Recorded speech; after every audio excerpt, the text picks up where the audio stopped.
Hey guys, welcome to another video. In this one, I am going to reveal a few unicorn plants that I have added to my collection. Now, unicorn from my perspective, because I live in Trinidad and things aren't as accessible as it is globally, so it might be rare for you all on the international scene, but let me tell you, it is unicorn status for me here in Trinidad. Now, affordability is a whole other topic, but I will reveal where I bought these plants in case you are interested in getting for yourself and why I chose this particular seller to supply me. Now, I have four plants to reveal. However, I've only received three. I'll let you guys know what happened to the fourth and why I don't have it even though I paid for it and all the details. They are imported from Thailand. Well, they were imported from Thailand and are non-TC. So let me show you. Firstly, I think it's crucial to reveal the seller and reasons why I chose this particular one to shop from. My intention is to prevent anyone from getting hoodwinked or deceived in this plant community, as so many of us have been in the past. Hence the reason I tag every seller in every photo on Instagram, just to give you guys a certain level of confidence when shopping.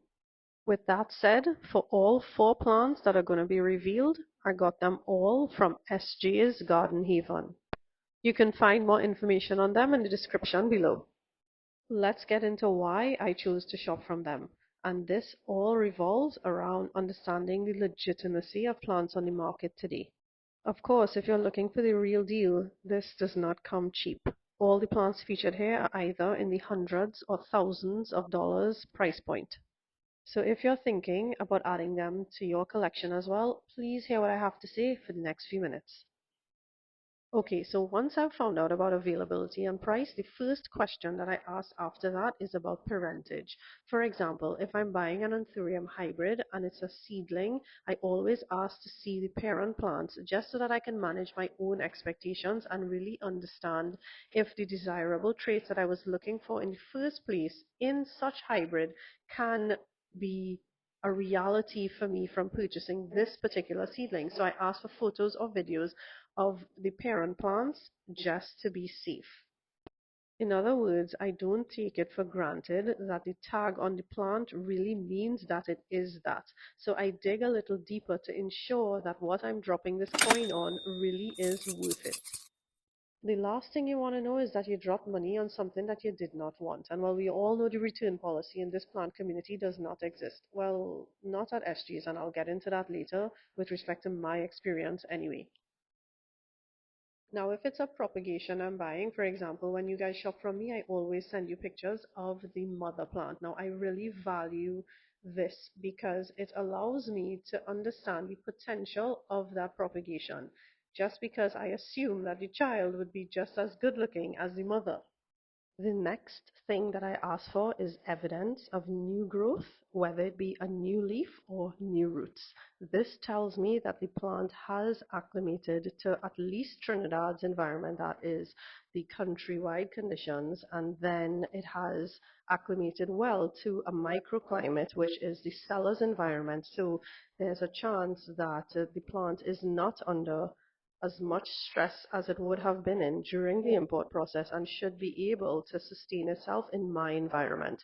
So new growth is something that I ask for pictures of, I ask for videos of that just because it gives me an idea of survivability in my home. And the last thing that I've asked for, and I've learned this from experience recently, is if I want to buy a rare plant or a unicorn plant and it only has one leaf and there's no new signs of new growth and I can't see any new roots, what I would ask for is photos or pictures of an auxiliary bud or a growing eye. I'm going to link a video from Sean from Only Plants to explain what a growing eye is, but basically that is your potential for new growth. Now, I can also get into what a spent node is because I think actually I should get into it. It is something that you should be aware of. In situations like this where you're buying a plant with only one leaf, there is the possibility that that node that leaf came from could be a spent node. Basically, what that means is no new growth can come from that node ever. It has already maxed its growing potential. I will leave another link to explain that better. Okay, with all that said, let's get into the plants that I got.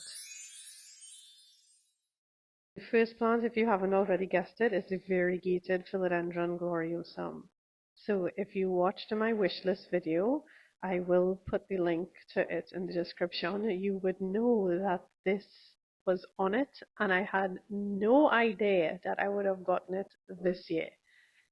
I also mentioned that I would prefer a plant with sectoral variegation as opposed to speckled variegation. Now, this one from SG's has both, so there was no way I could have turned this one down. I have been shopping from Sam at SG's since 2022. I can't remember what was the first plant I got, but if I do, I'll put it in the comments below. Now, the reason I trust Sam is because I absolutely concur with her analytics or the way she does her research. She has a BSc in biology as well as a BSc in basic medical sciences. So when it comes to discussing or answering the questions that I have as someone in the hobby, now I have a double major in environmental and natural resource management and geography. So basically, the discussions that I would have with Sam and the questions that I would ask her, she could always answer or direct me to where I would get more information. And this gives me the confidence to shop from her. So when I'm dropping that coin, I do feel a good level of confidence. And she follows up with excellent customer service, which I would get into in a few plants down the line. So all in all, what I'm trying to say is you need to figure out what makes you comfortable if you want to buy such expensive plants. So you do you and figure out, what gives you the guarantee that when you are shopping, what you're paying for is actually what you're getting. Just to be super clear, this is not a sponsored video. Moving on to the second plant on this list. I don't know if y'all peeped it in the box, but here comes my variegated black velvet. If you look closely, you can see that the variegation is actually a very faint pink or blush pink and not white. However, there are some areas where it is expressing white, but the majority of the variegation is pink. I had just mentioned this in passing to Sam that I am curious about getting a variegated alocasia, and the one that I would like to start with is this one. And oops, she ended up bringing it in, and of course I fell to my knees and I had to get it in a blink of an eye. I totally get how risky this is, being an alocasia. However, I do have a certain level of confidence again from growing them, actually from rehabbing them, that I feel like I can take on the challenge and I am willing to lose if that is the case. But I couldn't let this one pass up without giving it a try, so I took it. Let's move on to the third on this list. Now, just in an effort to prevent you from making the same mistakes that I made, if you watch this video, my Epic Plant Fields video, you will see that I featured my variegated micans. So spoiler alert, the third plant is my variegated micans. And here is where I got into purchasing plants or a one-leafer, which this was, and it could be a spent node. Ashley explains the anatomy of a stem really good in this video. Everything you need to know about spent nodes and the growing eye so that you can do your checks and balances when you're shopping is in this video that I'll link below. So in a nutshell, I suspect, and I could be wrong, that my original variegated micans that I bought, which was a one-leafer that grew from a single node, I believe that node was a spent node. And believe it or not, 6 months after having this plant, I called Sam with this problem, and guess what? She took it back. Now let me show you what she replaced it with.